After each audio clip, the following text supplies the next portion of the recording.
É isso aí. Então, Pepe Escobar, já que agora já está disponível a obra de Piero Lana, seminal, sobre Guerra Híbrida, não há nada semelhante em nenhum lugar do Não, mundo.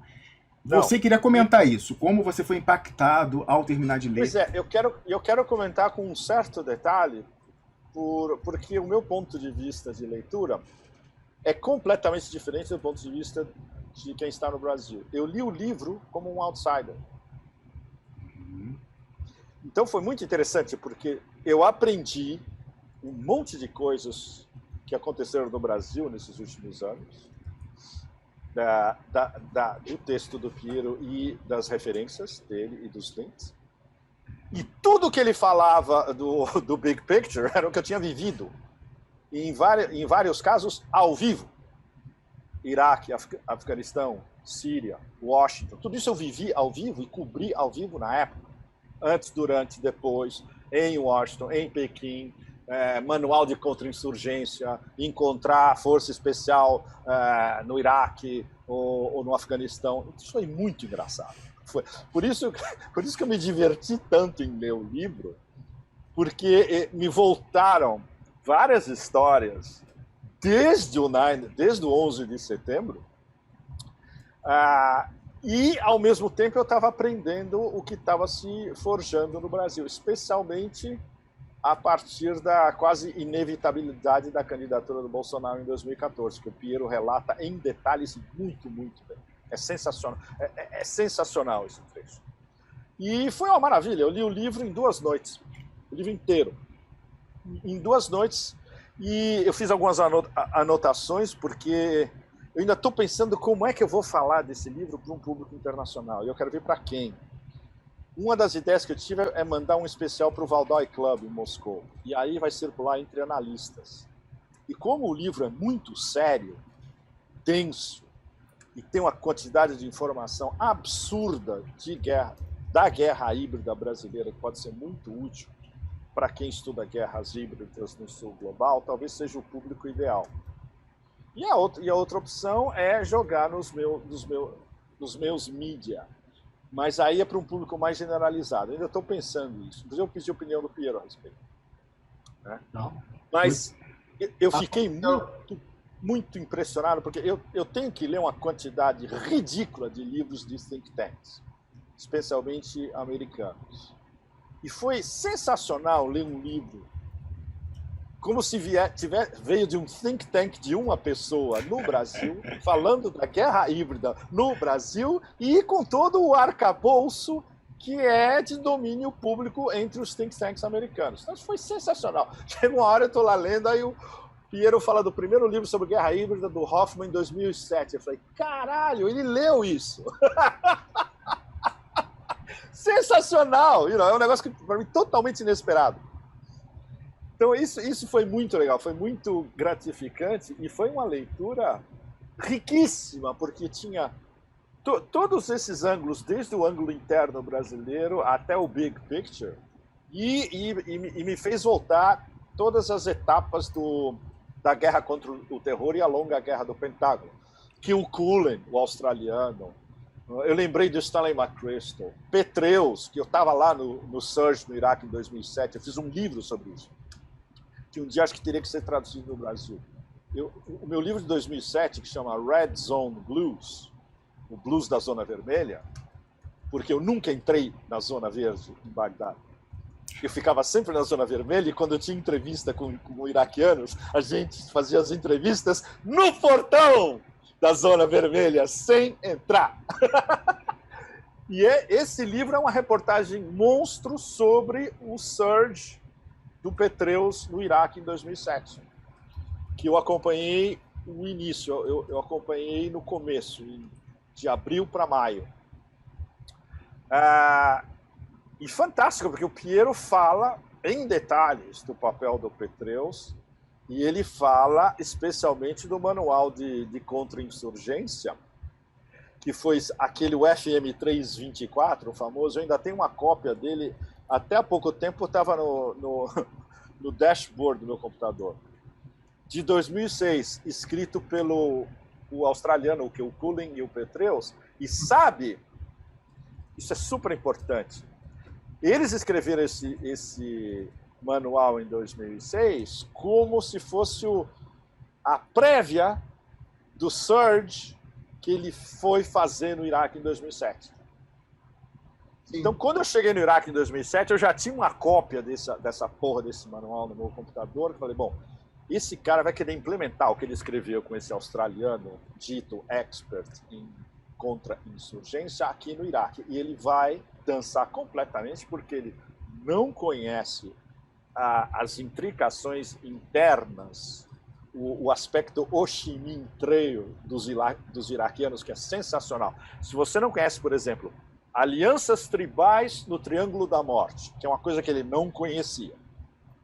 Então ele chega lá com a sua Samsonite cheia de dinheiro em Ramadi, Fallujah, e ele acha que ele vai comprar os chefes tribais tradicionais sunitas para lutar contra a Al-Qaeda e que eles vão apoiar a agenda dos americanos. O que aconteceu? Eles pegaram o dinheiro, lutaram contra a Al-Qaeda e continuaram impondo a agenda deles, chefes tribais sunitas, se aproveitando da grana dos americanos. E as agências internas de inteligência estão sempre brigando entre elas, né? O que é pior ainda. A DIA briga com a NSA, que briga com o Pentágono, que briga com a CIA, etc.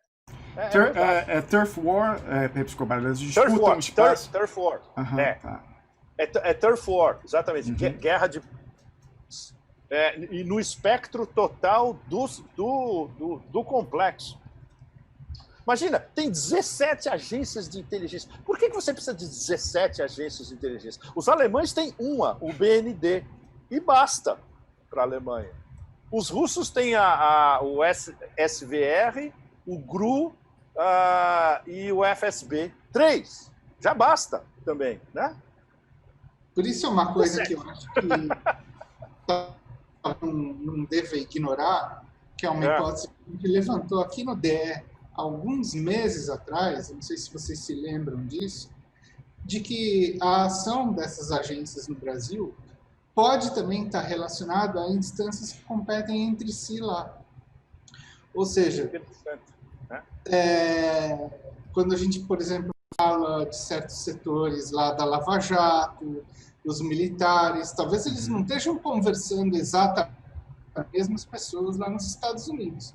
Então, é provável que esse jogo tenha clivagens daqui que correspondam a clivagens internas de lá dos Estados Unidos também. Por isso que eu acho que fica muito complicado, entendeu? Uma análise que diz assim, que os Estados Unidos coordenou toda a ação golpista brasileira. Exatamente. Isso você deixa claro no livro também. Bom, olha, eu estava pensando como seria possível de resumir o seu livro quando eu falar para ele para um público internacional. Aí, olha, eu anotei os dados principais que estão bem marcados na sua narrativa, com detalhes, né? Atualmente, um governo, você define como um governo de guerra híbrida, né? Com contradições fabricadas, sem dúvida, que é o que vocês veem todo dia, né? Dissonância cognitiva nem se fala, né? Viés de confirmação também nem se fala, e todo tipo de operações psicológicas dentro de um espectro total. Os militares estabeleceram um controle estratégico, e aí eu concordo plenamente, baseado na sua própria exposição de que é isso que está rolando no Brasil, e eu imagino que muita gente no Brasil, inclusive bem situada, não deve ter percebido que é isso que está rolando. E o Bolsonaro funcionando como um para-raio, que eu acho que é a metáfora perfeita também, né? Então a gente vê uma confluência de estado de guerra permanente, isso no seu resumo, hegemonia cultural, na verdade uma hegemonia cultural muito sutil, mas aplicada pelos militares o tempo todo, né? Eles não precisam nem demonstrar que eles estão sendo hegemonia cultural. E isso que eu achei muito importante, eles controlam a chave criptográfica e os ciclos de guerra híbrida dentro do país. Bom, eu acho essa definição de fora, olhando de fora, justamente, do que está rolando no Brasil, 100% perfeito. Legal. Sério. Eu não, de tudo o que eu li, também de fora, e algumas coisas até decentes em alguns sites, me mandaram alguns ensaios. Tem gente muito boa como o Fiore, por exemplo, mas o Fiore não entra em detalhes de estratégia militar, por exemplo, né? A sua análise me parece a mais fechada de todas, sem dúvida. E foi um enorme prazer chegar ao fim do livro e, sabe, foi muito legal. É como se eu estivesse lendo um bom livro de think tank americano, que é raríssimo, todas as merdas que eu sou obrigado a ler por razões profissionais, mas bem arguído. E, na verdade, mais como se eu estivesse lendo um bom ensaio de um estrategista militar russo. É como se eu estivesse lendo o Martianov, por exemplo, que escreve só sobre assuntos militares. Ele não escreve muito sobre política. E você não, você é um Martianov que fala de militares e de psicologia, antropologia, linguística e tudo isso.